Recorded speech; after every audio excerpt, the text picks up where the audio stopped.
ومن أحسن قولا ممن دعا إلى الله ومن أحسن قولا ممن دعا إلى الله وعمل صالحا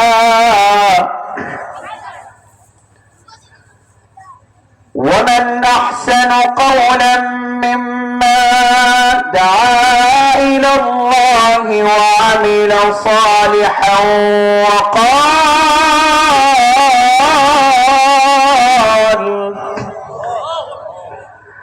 وقال إنني من المسلمين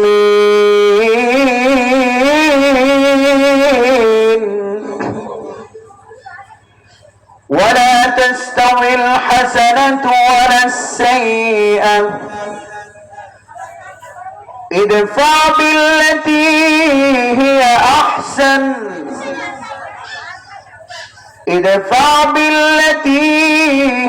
أحسن فإذا الذي بينك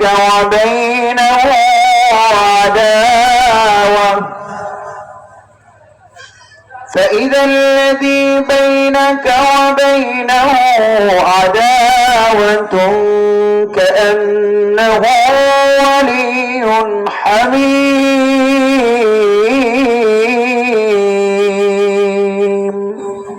صدق الله العظيم. السلام عليكم ورحمة الله.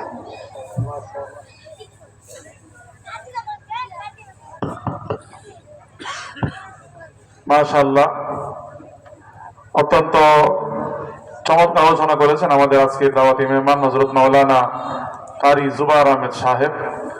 আল্লাহ তাআলা প্রিয় হুজুরকে নেক হায়াত দান করুক, সকলে পড়ি আমিন। সম্মানিত উপস্থিতি, 7:15 আমাদের এশার জামাত হবে, তারপর পরে আমাদের ধারাবাহিক আলোচনা শুরু হবে। তো একটি বিশেষ ঘোষণা হচ্ছে, আজকে মাহফিলকে কেন্দ্র করে যারা শিক্ষার্থী ভর্তি করাবে মাদ্রাসায়, মাদ্রাসা কমিটির পক্ষ থেকে এবং আমাদের প্রতিষ্ঠাতা মহোদয় জনাব হাফেজ মাওলানা এরশাদুল্লাহ ভাই ঘোষণা দিয়েছেন সম্পূর্ণ বিনামূল্যে ভর্তি করানো হবে। তো যারা শিক্ষার্থী ভর্তি করাবেন মাদ্রাসা অফিসে যোগাযোগ করবেন, ইনশাআল্লাহ আমরা সম্পূর্ণ বিনামূল্যে ভর্তি কার্যকর করার চেষ্টা করবো ইনশাআল্লাহ। এবং বিশেষ করে যারা 5ম শ্রেণী স্কুল থেকে পাশ করেছে তাদের ভর্তি বিনামূল্য হবে, পাশাপাশি অন্য সুযোগ সুবিধা দেওয়ার চেষ্টা করবো ইনশাআল্লাহ। এই জন্য এই সুবর্ণ সুযোগের কাজে লাগিয়ে আজকে মাহফিল চলাকালীন সময়ের ভিতরে আপনার শিক্ষার্থীকে নিয়ে মাদ্রাসায় চলে আসবেন, অথবা শুধু নাম এবং ঠিকানা এন্ট্রি করে যাবেন। আমরা সম্পূর্ণ বিনামূল্যে ভর্তি নেওয়ার চেষ্টা করবো ইনশাআল্লাহ। তো সম্মানিত উপস্থিতি, এখন নামাজের জন্য বিরতি দেওয়া হচ্ছে। মাঠেই জামাত হবে 7:15। তারপরে আমাদের ধারাবাহিক মেহমানগণ আপনাদের সামনে গুরুত্বপূর্ণ আলোচনা পেশ করবেন।